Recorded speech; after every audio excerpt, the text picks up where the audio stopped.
It's time for us to do the main agenda here on the Max Morning Show. It's Wednesday, and I created Tina himself lawyer, ya Frimpong Anokye betna say, and he edin komobia. Me gidi say when he eje ho pa yidi kan ka say what question be my lawyer.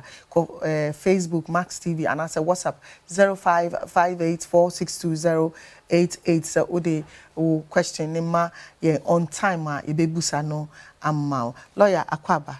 Mpacho hu ya no pay. Me hu ye pa. Ene ye bidin komo afa one of the greatest Africans. Na ye kasa afa say Sam Jonah ehu. Na ye kasa afa ne hu de pese ye hyasie e free asie pa. Ewura Sam Jonah na wufu free hin fa pa na wufri. Sam Jonah se ne ye nyina ye nim no.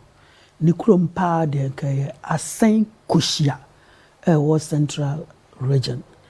Ti onua panin kra na ye o man hene wo ho sese wo mu a etie no ye san de abon wo de say the largest or maybe call it the biggest palace wo West Africa nyina ye Sam Jonah mo ebusu afie wo asen kushia no nti wo bia wo konsrahwe wo Cape Coast Castle ene Kakum Park no to asoko asen na kohwe the biggest palace ahimfie so pa was saying kushia. Oh, West Africa. West Africa nyina.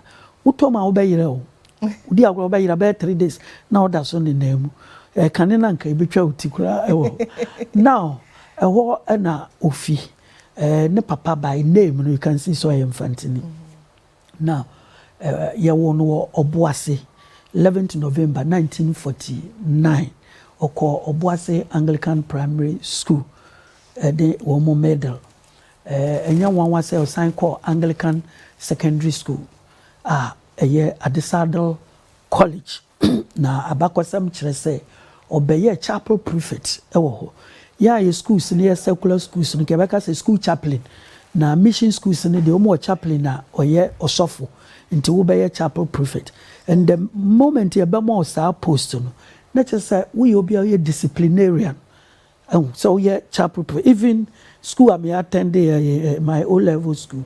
Obi oye chaplain be 1 odi ne hu nipa 2 onim nipa mu kasa otumi ye preaching nipa efere ne chain school prefect nimpo anti what is that na wa ben we go for bia wa bon say o ma me school na obi a wa bon na chapel prefect na spin obi otisa bia to say school prefect yes an kana bakwasam say no ni mon konta pa mo mass teacher crow ye broni no the master's book be a otane de Maclay and na de McLaurin and na de friend and pa so he did excellently well in the A-level at the Saddle College. So that's the background. Okay, yeah, school dem so akobe brain ti yen universities ahodo a university no he did something very interesting. Okay, me atete me kakra otakwa nti minim sa na minds etie sabe Ghana fo nyina anim papa no ni odabia na osere wontumi ntwa no photo na se wonhia no a watumi aye nanim te se media bida me menhya da mpesere o wono no osere pa Sam-Jonah ni ai oh baby ogina bia na osere media agorokwa na asem no mentime nka. Okay, yan to aso o wie 6 form no na wotwa ne kama na obi oye science na wofo opapa nso na esa meka oye contractor building and roads contractor nti omo Google work social media say ne papa ye mines for penny no de ne shame no me patch go and correct yourself papa ye building and roads contractor Obuase Nkrumah time no na papa ewie secondary school no expect say ne ba eba be doctor na say engineer kase bi dia man no ne awofo bia ehwehwe akora ne so person ye mines na tete ho no ntina me se mesra mu anim obi ano ye mines bi oye bibini no oh Jesus Christ ukota kwa se ba bi de Dagati compound green compound Nigerian compound they do we dia da so na ha dwen nipa no onko school da ne was certain tribes bi o mu na ye mining nti wo kobia ye besrew ntina machi de nwum bi o se be ma be kota kwa o kusa ya uye yan se wo na wo pe wo nti ada na sabio okaniba usa ya crash ni wo papa nye hia ne o contractor o se ko university o wiase ba bi a wo pe wo so be ye mines adwuma the parents fought with him. Na enunti na meji ade bi di friend a predestination. Obi akra ne nyame na waba. Sana papa no wakra ne nyame say obe transform mining in the whole world. To mu kan bia no wantie. Ode ne ho ko share mines ni mu. And omo man scholarship. Scholarship no is so called the best mines university in the world. Friend Cambon College. Our Cornwall, one of the oldest cities in Europe. Obeko school hono. Abrofo ne shede delay in 1 year. Ni na san na ye emo ko underground.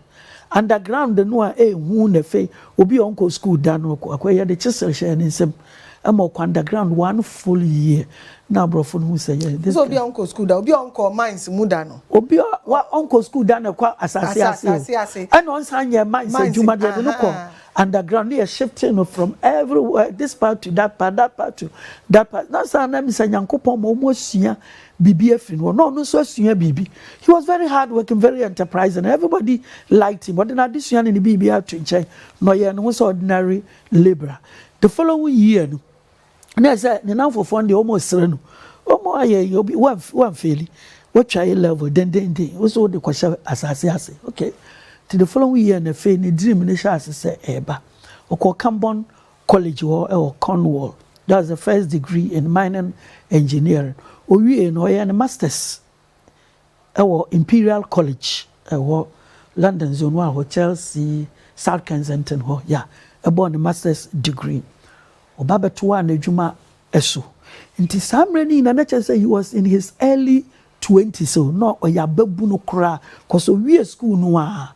Ena ode ne ho ko share mines mu nti he moved through the ranks ni nyina nti by 1984-85 no ena Lawrence wo ebenya shares wo your friends Ashanti Gophers that na Ashanti Gophers mu nti na changes ba ho nti o started as deputy chire no na ehun said the man was just so good say untumi fa broni emedinanim ena yeye no chief executive of Ashanti Gold First at that time obabeye chief executive ne Ghana fo bebre enima enne ese ye kama ehunu amanfo bi fi say na down for na PNDC Rollins mo ene ye de ne hye ho me pacho Ashanti Gold First no Entisa State Gold Mining Corporation na from day one eya aban dia no we no eya abrofo dia nti broni no wonte na ho ma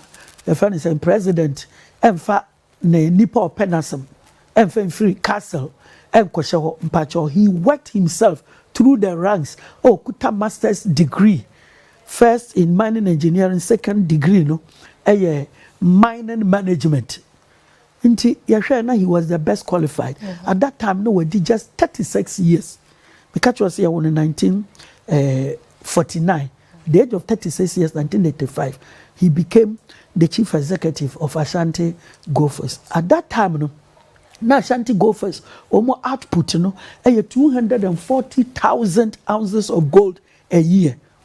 Obabeye, chief executive of Ashanti Gophers, show move to 1.6 million ounces of gold a year. Production.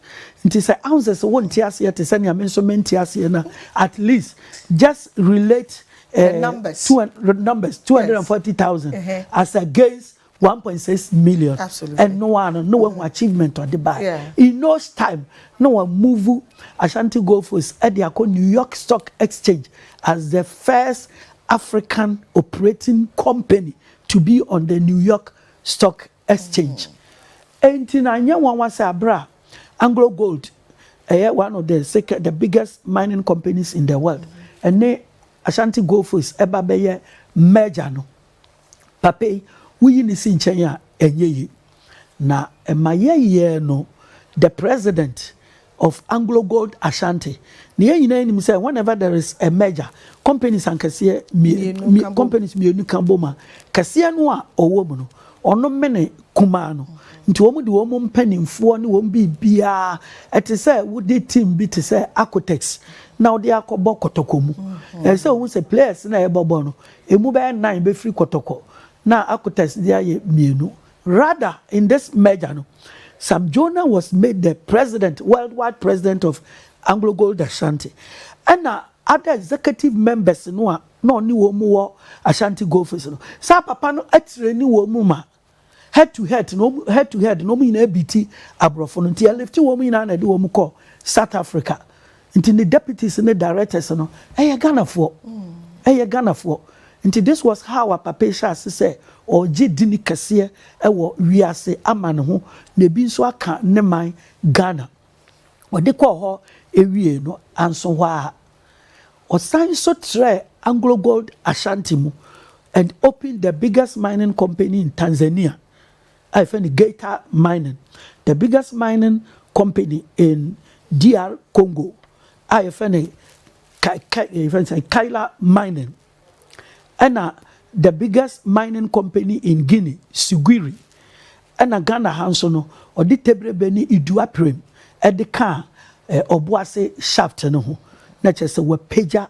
Your friend is saying Anglo Gold Ashanti pa nti anya nwanwa say the year 2003 Queen Elizabeth eto nsa frɛ no said David ne why no say ye kayo ye ntumi nka say ye hunu ye na ye man abodin a te say honor Knight of the British Empire KB ye de share ye pape ensem the whole world obaba ye say the new millennium na ya starting ono ne your friend say bibini a ye di kan amane night they ebinum abaye because say or say ajeman prempe no bi oforiata the first no ye bi na mom new a year ya started there and your papa we na di kan eba beti ye nim nti ye betuma to aso Sir Sam Jonah enti no nya say no enkofo no nya obi a ope abodi nti no doctor de ka wonya babru 200 ayo ope say doctor no ope Sam Jonah na Sam na say no de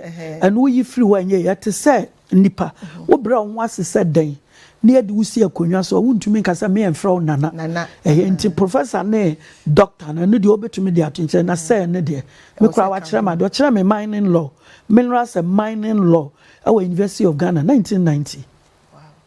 Okay. Sir Sam Jonah. Yep. Yetaka says he's the greatest African businessman. Certainly. Chiremu kakra e dey ntini e dey sabodi na to ne so. And say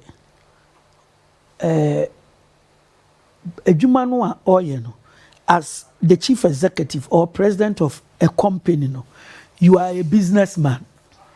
What I say it is say obi a doctor our hospital or a medical doctor the moment you be lifting na call esoro na obey chief executive na fe or selling the products let's say kolebu so be a cardiothoracic center or people from other African countries eba into hospital na kan say nya profit no what you my ma ayede nya profit nko for other African countries eba $8 ne euro ne pound ema Ghana 2 what you say nkrofo ne ba omudu on relatives eba abehwe won nti omu nkoda other hotels wo krom emanyiska nti wasi guest house ewo omu nyiska then you become a businessman and this man based on achievements Mark Keno they saw him as a great businessman and the reason is that or not identify say and there is no difference between the black man and the white man now the only difference no and they say adia ya before ye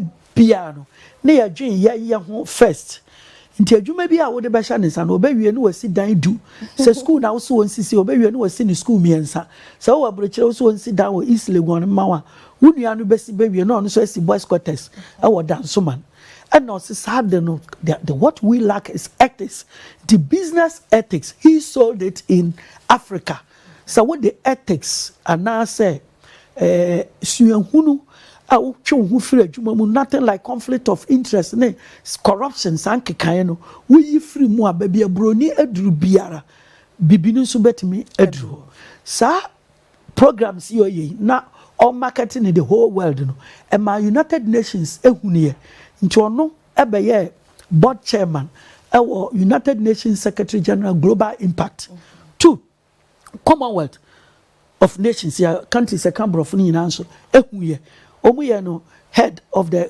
Commonwealth Fund for Africa AU United UN and OAU and also ehuye e ma ne be advisor to President Thabo Mbeki tama no head AU no obey ambassador advisor to Tanzanian president advisor to Faure Nyasimbe Togo advisor to President Kufuor, to Gaddafi.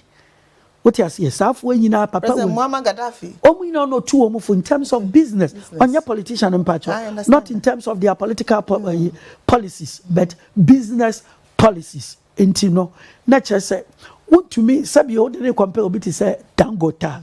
Dangote is a rich man. He controls wealth and businesses.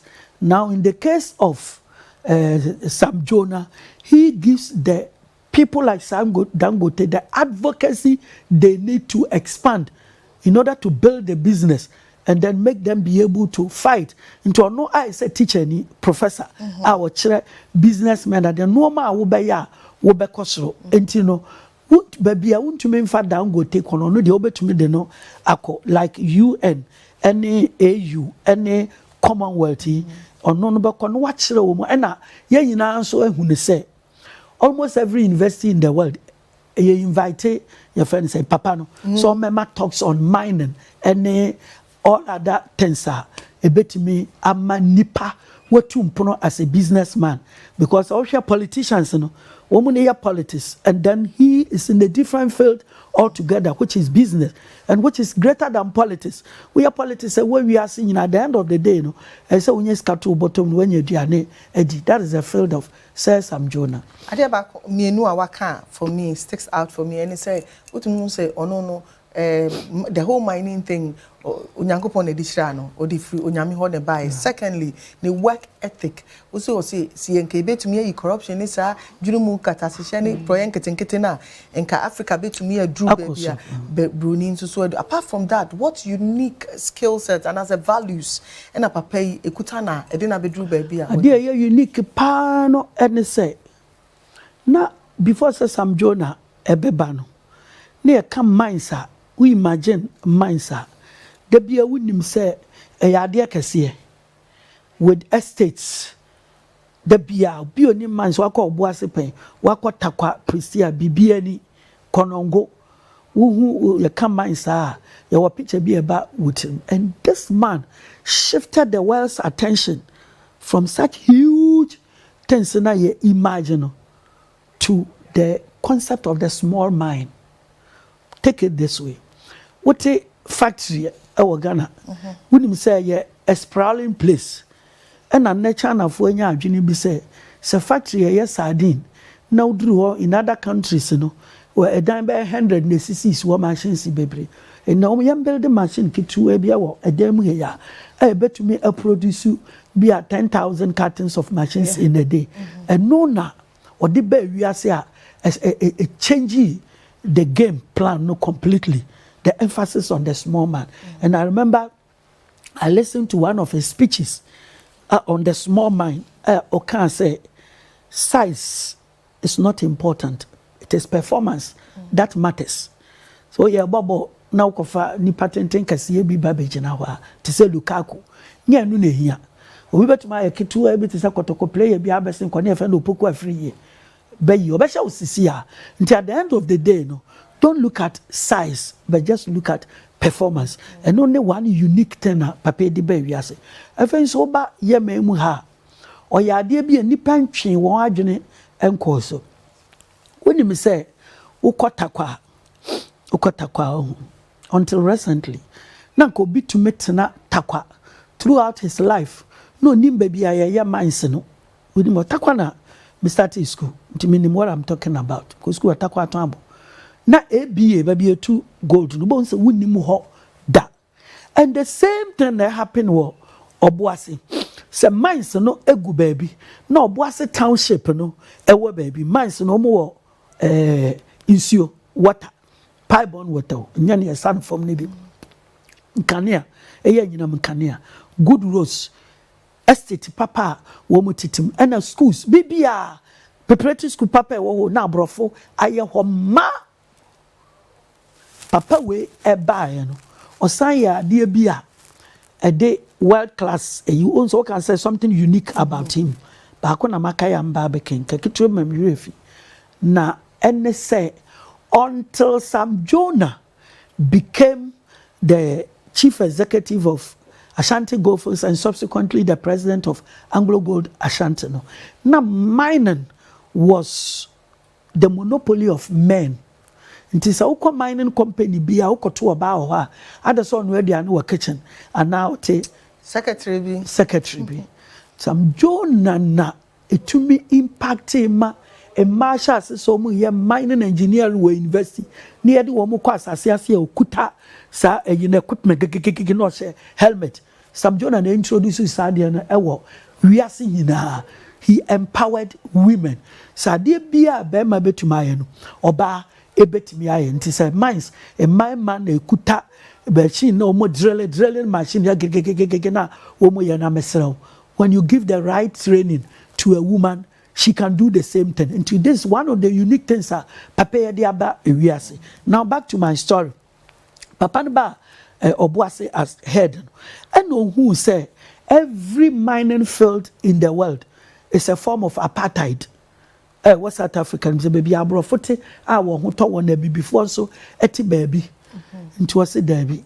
So he moved Obuase from more or less an ordinary town, or call it a big village, to a metropolitan status. Immediately, Omaye Obuasi roads na fofro ye clear roads until he redesigned Obuasi town. No, near Tosu as you know, Omomunya pipe-borne water, Omomunya electricity. Preparatory schools na water up one omu descending eba down.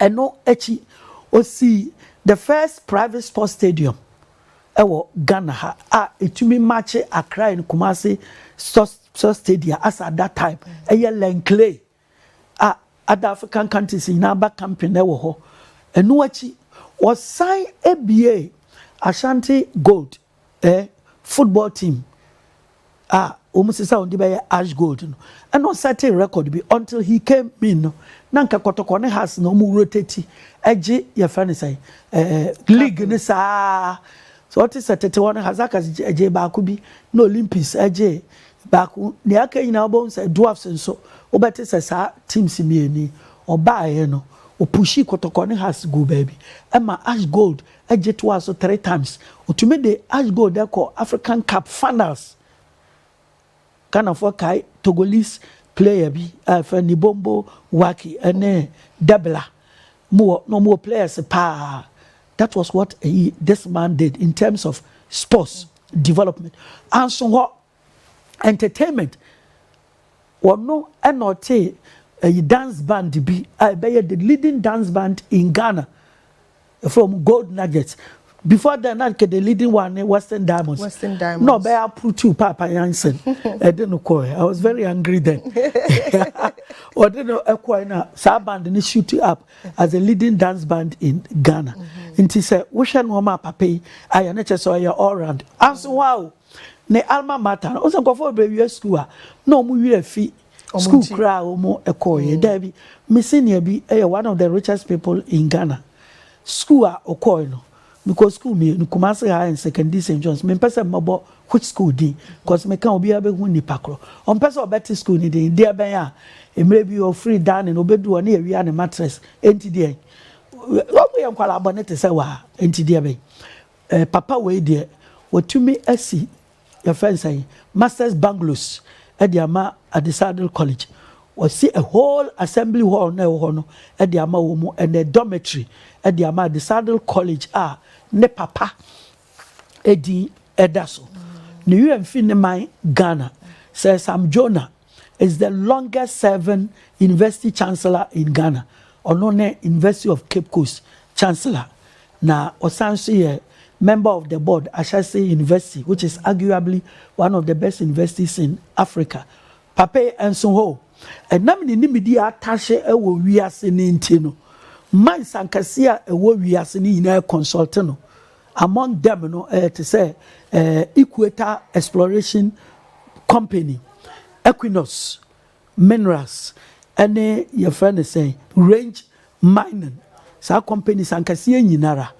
Papa or your board chairman ewo ho and so ho he himself has a company called Jonah Capital, which is one of the biggest asset managing companies in Africa.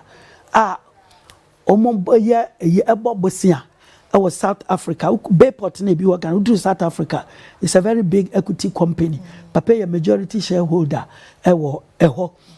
He is into platinum mining, coal mining, gold mining, uranium mining.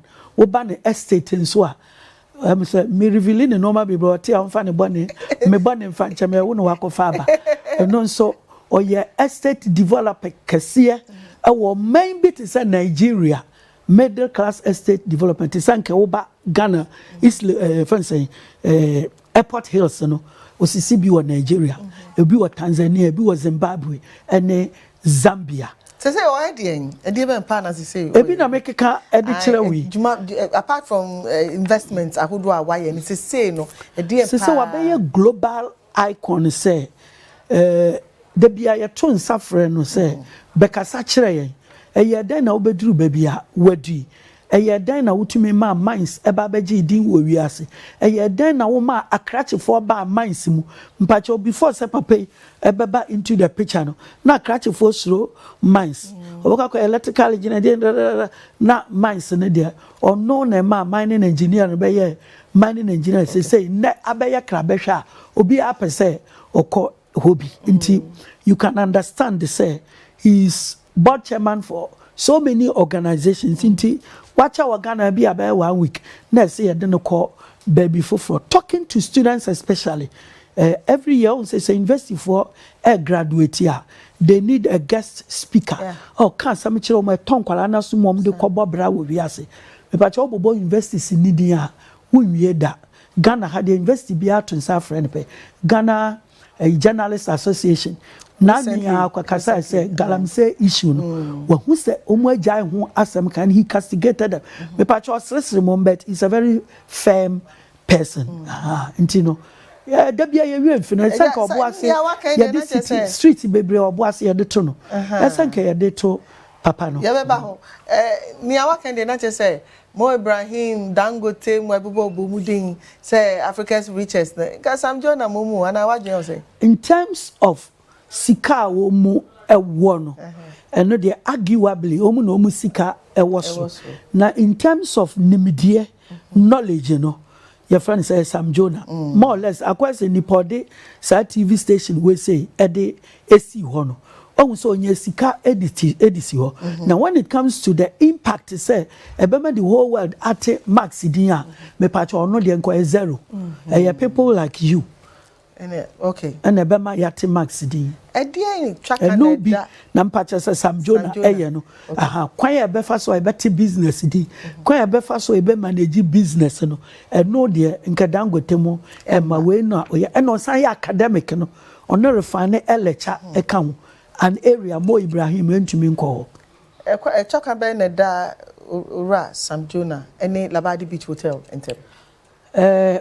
Chaka no chi no ehon wan kan you uka chaka na che say enmity oh okay enti nkitahudie ben okay nkitahudie ben ina twi ni yadane no me ya twi wo school no me nya 100% mini obi ka say mini ni chaka bia ye adwene ye say onini ni ayonkufa bia o twi ni de say ya say twi na che say okay so na ya tell say oba Labadi Beach Hotel Rollins Mobedi Ekunwano. More or less, a drew baby, they did a great harm to the country. Abaya Jume Bia, they say a gunana ya tom.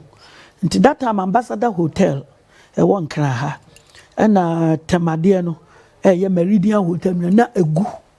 Na a say, Omube host to international conference, Ghana. And I binding ni hotel Bia. A year between 4 and 5 star one would ye be bima near you. Intinature say ni guasi ama or mine. I don't be catcher one say na say Sam Jonah te moma anymore. Where go and see him. Into omuko Sam Jonah no. 8 months na Sam Jonah kukuru Labadi Beach Hotel edisi wo. Ma no mutumi ye wo conference no. Until after that baby this scene is one with other hotels so I spring it up. So that shows his ingenuity. Yeah, can say what can mining, what can idea why especially when you spoke about women in mining. Women empowerment in mining. Managing who ye pa. And don't forget and so He also did Africanization in mining. Na South Africa ni Ghana ni baby ano. Before na head those quite ono no kwasisa ni nyina South Africa. Na say me call South Africa mpo no. Wonu mi say omo pilots na ya brofo. Omo adwene say wo di plane share bibini say mo bako akoto atwene epumu baby. Papa we mo omo say wo mo ye enfomso akase pa. And who can say ade ba ko am say ye ho no ye kan wasem kakra who can say o ma mining first na edwuna ko say bibi kakaka bi but enam ne so me ehunu say small mine apart from that technology bang innovation bang and enam ne so about mining mu. And no, the main technology or they aba and say, don't go and then take samples. Mining before so best starting mining no. Almost sample eteke. That time you takwana msayim near galamsey no. My biao. Now you take samples. You black ABA take sample. No more take sample na. You margin almost she. Sendru level no more she no. Almost say hanoya mines na wobaboka. Near Sam Jonah the buy and say that small amount na uhuni no. Open a small mine over there. One, it will create jobs for the people over there. Two, it will transform the area. Three, mine gold itself is a natural resource. Inti ade bia nyankopon aye the moment you try it we push in the more no surprisingly ubon so wakonya adekase bi wo ase ono na we find so yeah ma Anglo Gold mu nyina expand ya no mu wadwen say mines we the capacity is in the next 5 years you be close in down we should there 50 years Sam Jonah say moboa oba de ache de bia no it can always elude you, it will surprise you. Or no this in the buy and the headline and the small mine. Or no yeah ma countries in Kitwebi nanka omu nidi wo mines mu tisa Tanzania gold mines mu Tanzania na Ivory Coast ni Guinea ni Togo ni Burkina Faso ni Mali Niger mu nyina no na omu ni edi wo mines mu ye come mines in Africa they are near about Ghana and South Africa na Papa Sam Jonah and me wiase nyina ni ba wo ho so say wo mu so e won ketenkete no yen starting say ye tu and na ama gold mines attache e wa bibi mem ha nyina wo ka se wo hwema ye yi ya kwan wo boase hwema light on wa ya metropolitan status na be city krom yen hwe ba bia wo si wo free is it asin kusia obo ha me nu ebetumi aka say kwose ye wo no wo boase eni nti yen hwe asin kusia ho no eni wo boase no obi ho sene awo ka no oye yi na ne refi ne nti yen hwe no ma waye e wo mia mielu nyina ebi na maken enye mienu mpo emiensa because school no call you know what transform school now they show be enkuran say school be akwan what is omu ye bibia koye bibi fa eboa na no secondary St John's ye di 70th anniversary me here ni amete me ni hwe me hwa na mu say school drums on say one your band you find Matthew chapter 5 still cry that's all na mo ma do what troop no ehia drums na me say some ye bibi ma me din ka o nti amanfo yi sika billions no na here ni media kakra bi me to drum set from Kumasi Cultural Center na me de kwache school no we say scan nkofo yi amanfo wi afi me media weekend bi e boss say near their time Sam Jonah nti wo so wonya bi akoye bi ma school Sam Jonah sisi adan bebre e wo Adesandle College pacho udru ha woni beje pa wo black and white 1910 e atro e de aboho e na asin kushia no the biggest palace in West Africa no dear ne brother ni din na daso eye nana pra aginsem one ne din na edaso na me sure say one of the richest people in Africa every say busua ni mu no enya nwanwa say Sam Jonah na esiye South Asia esa alright ye bo and a street what asinkushia why nke me wi afi on several occasions ayi Asinkushia as the neatest town in Ghana, the cleanest town in Ghana. The policies of Sir Sam Jonah. Say the krom untumi wi ahwere amfa nto fam, untumi fa kwadu nto fam, untumi fa ice water say pure water, plastic bag no amfa nto fam. It has always emerged as the cleanest community in Ghana. Timra say so biara ekwohwe Asinkushia. Osisi adan bebre ewo ho ade amakane na nka kushia de sabe na nka ye kura se enidin oboase wedin se no kuro bia wedin se no mpacho now it is on the world map of tourism. Yes. All right, so you bought a dimmy to say Mansa Musa Kwame Nkrumah Nelson Mandela. One year nimu dino say Sam Jonah din ebemu. What can some be bri fan ho? But Obeka say no cry say Bruni Beka pedigree or more a pedigree. But no one would the answer no say having heard what I have said and no question over to me the other two or one answer no what will be ya no say nature say Kwame Nkrumah was a politician and to that extent was voted Africa's man of the last millennium. And Mansa Musa became the world's only kind of say trillionaire say then a ancient world. Now when it comes to business universally acknowledged say the man who has transformed the face of African business and known as Sam Jonah into won't me a most halfway di from indeed and until books and encyclopedias are out nina a list famous black people from Dan Yankopon Bo Adam and Eve Edigu Edin Turemono me patcho Sam Jonah account because of his mining exploits and then his business acumen. All right, I was for any lawyer you from Anokye Dinkomo afa one of Africa's greatest and be friend Africa's greatest businessman. It be Edinate to Mansa Musa Kwame Nkrumah and Nelson Mandela yes ye be shas free ye fee. Very soon I'm say lawyer. Eddie is some of the greatest Africans across Africa ebeba. Now ye shas ya ni ye shas ye fee ya na ye celebrity won. Ye better say ya sebi onyankopon to nsa frɛ won afi ni ye won hu dede. Max TV empese ye be ne sa.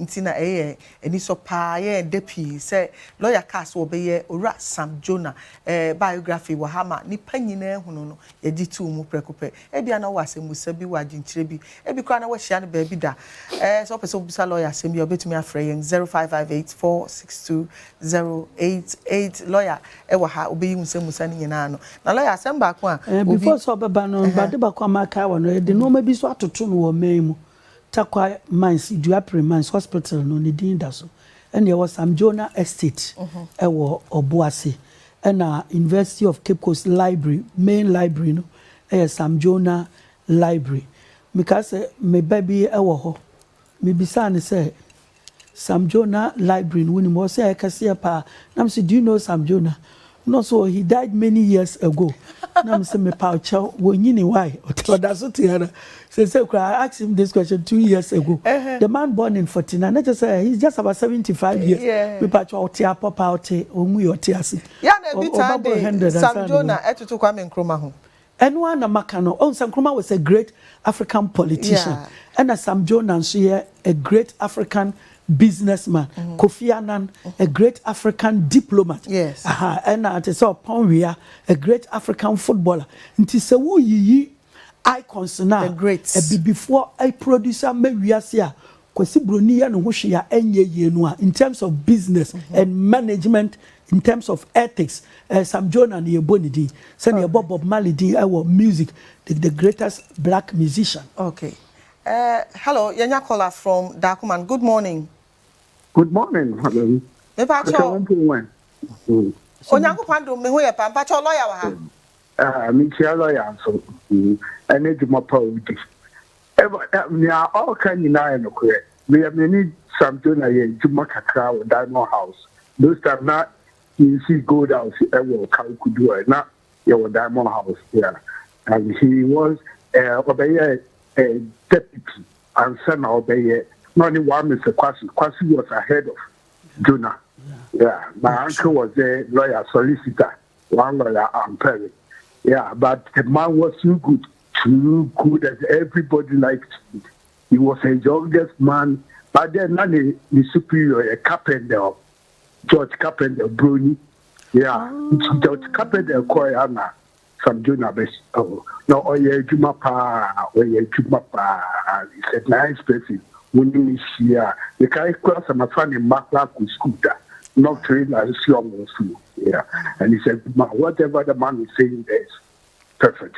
correct planner. Thank you so much. We appreciate your call. You can also join the conversation 0558 4620888 0558 4620888. You can also join us via Facebook and share your comments, your questions or concerns, anything with us there. You can also send WhatsApp to 0558 4620888. You can also call us via 0548 390 Lawyer. Ana mesumesua bibia fri papa no. O say wudru oboase kroma o ma starting bi e mine na bi ho. Na ye direct to baby bi a mines shaft bi ho. They are through George Carpendale mines. Them say no na. Oh Matthias. Yeah. So when say o ka say nia wo kan nyina mesume dana se ye pa mesua bibi bebre free no. Okay, Auntie Kakra. Hello, good morning. Good morning. Me ba cho lawyer wa ha. Bacho, but this summer, watch your no funny now, watch your group to the one. I can even need the answer. Me pacho, what bisa question can see a pa baby says Sam Jonah will biara. Minim so be sika dia mama. No mama tro, no ma make kanya nti madam da wase nyame nhira. Man kan won so me pacho wo call Forbes no. O mu na list billionaires we are Mr. Sam Jonah din kan ho no last one is mpacho onye hia ni kura all right Auntie Kakra ya dasi unso betumi afre 0548 3900970 and answer 0508 0558 4620888 ufra lawyer wa ha wo question bi anu wabusa no ekọ ufra fi wuni ba good morning me ba to lawyer wa ha Lawyer Mpacho Martin. Mpacho meje so. Me Santa Clausian. Oh, Santa Claus, yes. Great. Yes, sir. And the saddle. Niaoka about Sam Jonah no. Yes. He's built a house. Yes, sir. Yes, sir. We see a house come. Good. And we see house at that time it had a swimming pool in it. Oh, fine. Yes, it's in the foresight. It's remarkable. Oh, great. And now and every year, Santa Clausians have a fraternity. Yeah, we meet him and the advice of the my young guys, it's impeccable. Good. But a lawyer, 9% can maybe say Sam Kakra. Me too. I'm also a fan of history. If you could shed a little light on Jacob Wilson Say. Jacob Wilson Say, Makana somewhat happened until Uber 1 minute. Just a few minutes. And in oh, met my command. Okay. And Jacob Wilson Say, Abako Sam Chrese, no ye betcheni, a fan qualboy. One day, or call forms or quakucha, Naba, or Fra Ben or Cosron.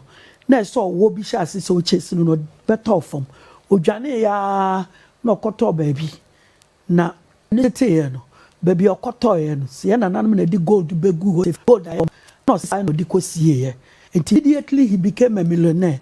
The estimating the wealth and says a year now okay about 2-3 billion pounds. Wow. No sponsor Aborigines Rights Protection Society at the core England. Yeah. Na boy ma Ghana yensa se na da so eye dia no. Yensa ekan. Osisi adan bebre wo Cape Coast. Unfortunately na ye bubugu from Abrochan come back preserve. Bubu na heritage site. All right. Yenya another caller. Good morning. Good morning. Me pacho lawyer wa ha. Okay. Lawyer. Mitie. Me pacho bi tie mu nyina. Yaje so. Good morning, sister. It is Onyankopa do me. Yo, lawyer. Me pacho me din di yebo abrokwa. Lawyer, because of you, you know, because of you, non-tina, I'm a crab mass TV pa ye. Okay, me that's it. Nanka, I mean, time borders pa na me time, but because of you, last week, Ube Kasai. Last week, Ube Kasai, now Ube Kasai, no, about someone, O Kasai, no, okay, no, name me the pa. General And then so no, I papa, we ask them, papa, no, minimum, Sunyani. Now, I'm very happy about what you are saying about the papa, we minimum, what's he saying. onyame enhyira wo lawyer wo bona baso awo TV so onyame enhyira Mr. Sam Jonah won ko so onyini nche na yetimi abade na so abe busa na bakosem na won so lawyer so sa se de utimi kan abakosem no me kai se obi busa wo say what trot to na se on toronto hono no to se ni nyina wo utirim emetimi kan se nyame enhyira mo Max TV nyina medamase medase nyame enhyira won so pa we are sure say Sam Jonah bia na wo hwe won hwe so ko YouTube obehu ye ono so beda wase.